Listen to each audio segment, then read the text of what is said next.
Your doctor looks you in the eye, checks your throat, listens to your breathing. Then he writes something on his prescription pad. Cigarettes, not a metaphor, not a joke. For decades in the 20th century, physicians in the United States and Britain recommended specific cigarette brands to their patients. And tobacco companies didn't just hope doctors would comply, they made sure of it. Today, the idea sounds insane. We know cigarettes kill nearly 500,000 Americans every year. We know they cause lung cancer, heart disease, emphysema. Every pack carries a warning, but rewind 80 years and cigarettes occupied a completely different space in public consciousness. They were modern, they were social, they were everywhere. And they had something no consumer product can easily buy: medical authority. In the early 1900s, tobacco was already widespread, but it was not yet a mass-manufactured phenomenon. People rolled their own or smoked pipes. Cigarettes were gaining popularity, but they carried a faint social suspicion, particularly among older generations who associated them with moral looseness. Tobacco companies faced a problem. They needed to make cigarettes not just acceptable, but respectable. They needed to remove the stigma entirely. And they realized something. In early 20th century America, no figure carried more public trust than the family doctor. By the late 1920s, tobacco advertisers began doing something remarkable. They started putting doctors in their ads. Not actors in white coats, they referenced actual physician surveys. Lucky Strike ran a campaign in 1930 claiming that 20,679 physicians had stated that Lucky Strikes were less irritating to the throat. The number was oddly specific. That was the point. Specificity suggests research. Research suggests truth.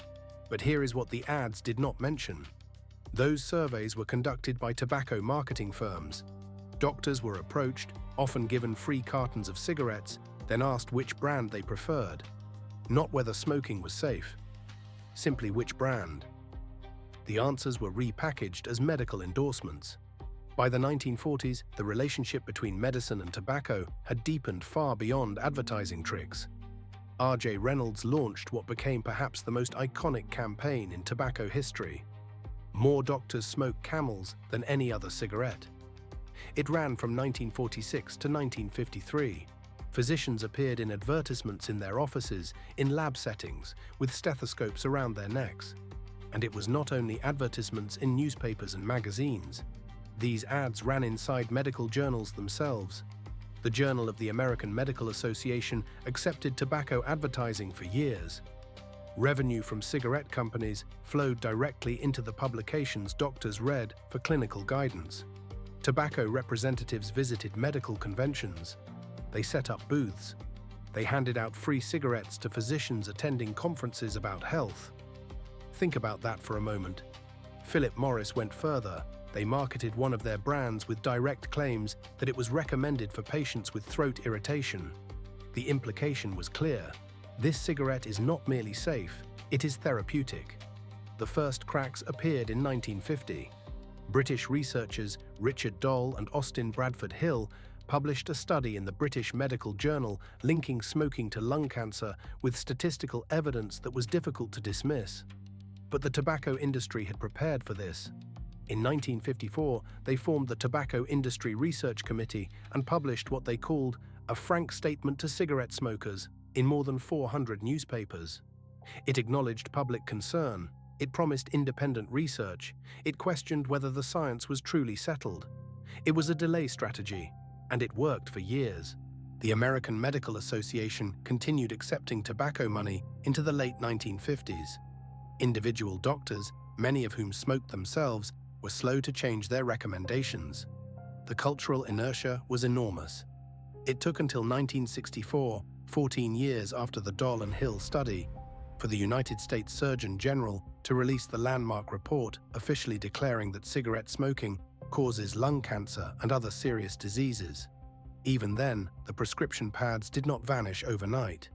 Old habits, particularly habits reinforced by an industry spending hundreds of millions on advertising, die slowly. Today, tobacco advertising is banned from television, radio, and most print media in the United States. Cigarette packages carry graphic warnings in many countries. No medical journal would accept a tobacco advertisement. But the playbook the tobacco industry wrote did not disappear.